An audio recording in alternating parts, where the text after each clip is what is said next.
We're going live. Hi, everybody. Welcome into Mornings with Loretta. I'm super excited about this conversation. And I know I say that all the time, but we have a relationship expert, and I always have a ton of questions for them. And Bumble is doing this with me. So we have Shan Boodram with us today, and she is the relationship expert. So with Valentine's Day just around the corner, I mean, like really, really close, it's the perfect time for us to talk about dating trends for 2024, Shan. So I'm just going to ask you, what are some of the top dating trends for 2024?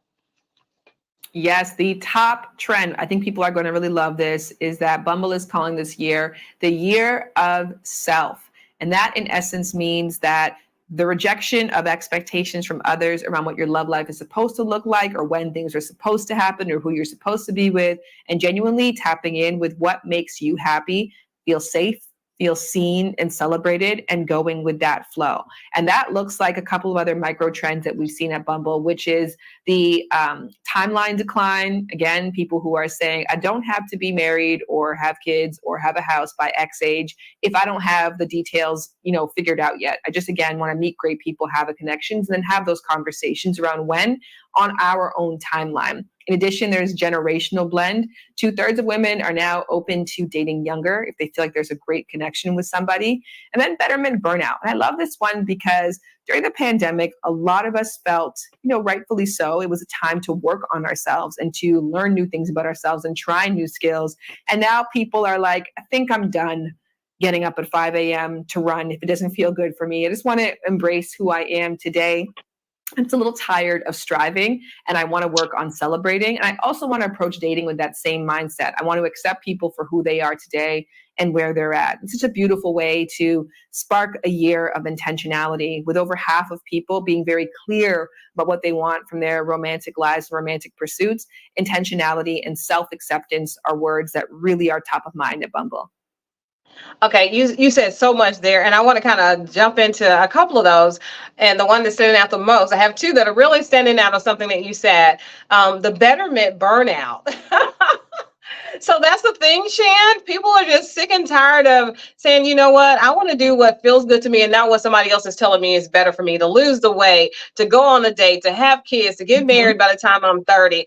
And I'm meeting people who are unapologetic now. And I love it because I felt bad when people felt they had to feel sorry that they chose not to have children or that they could not have children. And you said, well, how many children you have? And then they look, like depleted from that one question, like it was a criticism. But I love how they're owning it. I made a choice that I do not plan to have children, or I cannot plan to have children. And now you're saying kudos to the people who say forget the betterment, and they don't want to burn out from that. So have you found that it's just women that are saying this, or men equally saying it as well? I mean, Bumble is a woman's first platform. So most of the trends lead the charge with women. But in general, I mean, one of the trends we also saw too is men redefining masculinity for themselves. I think that also kind of speaks to betterment burnout, because in the past couple of years, they've been told like toxic masculinity and stop doing this and stop doing that. And they've listened and they've reflected during the pandemic. Men really reflected on what does masculinity mean to me? And now they have a modern definition of that they're okay with landing on and embracing. So I think all in all, we went through that discovery period a couple of years Yep. ago. And then now we're in a place where we're reaping the benefits of that. So it's a good thing. And it can be a cycle, right? We all go through these phases of, okay, I want to strive and, get up and try new things. And now I want to celebrate the fact that I've come this far and just hang out here for a little bit. And then maybe in a couple of years, we'll be talking again. And the trend is going to be optimization again. The trend is going to be redefining and Yeah. reimagining. But for this year in particular, it's celebrating and embracing life and love with a sense of worthiness for who we are today. Okay, so having said all that and shared those amazing dating trends and numbers about how people are feeling about themselves and taking charge and owning who they are, the good, the bad, the ugly, and all of that. So, do you have any advice for the people who, even if they're in a relationship, right? How do we navigate Valentine's Day? For so many years, people have told us, you got to do this, you got to get the flowers, you got to get the candy, and the men get nothing, and or or just whoever your significant other is, they it's just one sided. So what advice can you give us for navigating that in this season? I think that you just have the conversation, which is like the unsexy, obvious advice, but we don't take it. So I have to feel the need to say it.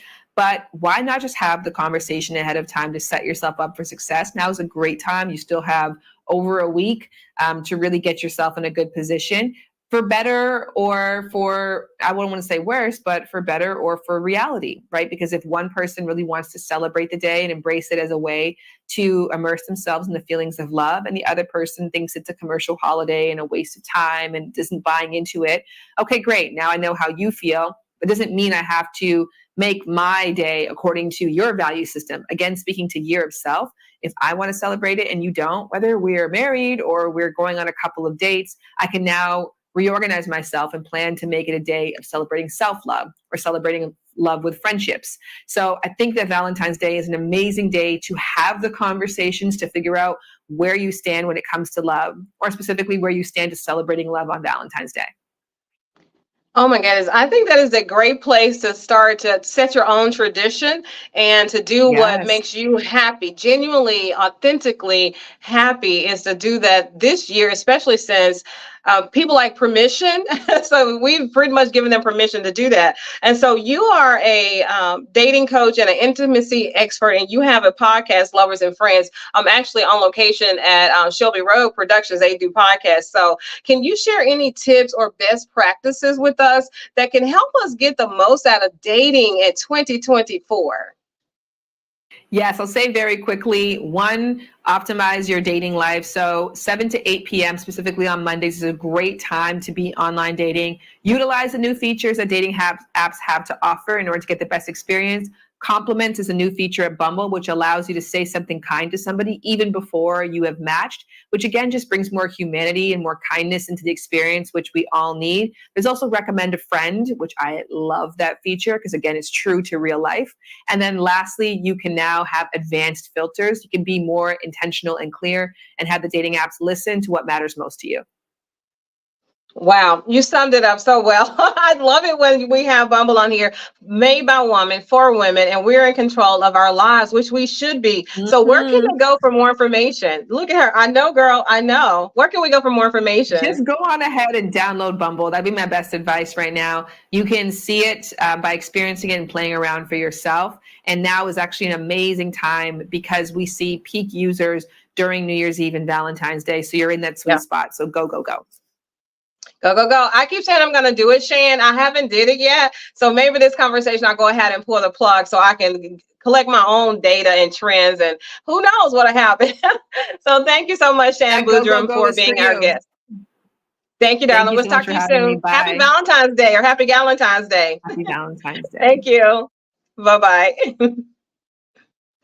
So Shan had to leave, but let me tell you, she is a dating coach and intimacy expert. She's the host of the top podcast, Lovers and Friends, the best-selling author of The Game of Desire. She's a resident expert on Netflix, Too Hot to Handle, and she's the host of The Marriage Pact on the Roku channel. She is an ambassador for AIDS Healthcare Foundation and a member of the American Sexual Health Association. She holds a master's degree in psychology from Arizona State University, and currently she resides in Los Angeles, California. And I told you she's a relationship expert with Bumble. So I'm telling you, the best of the best is here. So I want to thank my friend Derek here at SRP Studios, Shelby Road Productions, podcast, video, and all that good stuff for allowing me to be live on location here. And thank you all so much for watching Mornings with Loretta. In closing, think positive, dream big dreams, help someone along the way. And guess what? We'll see you soon. Bye-bye, everybody.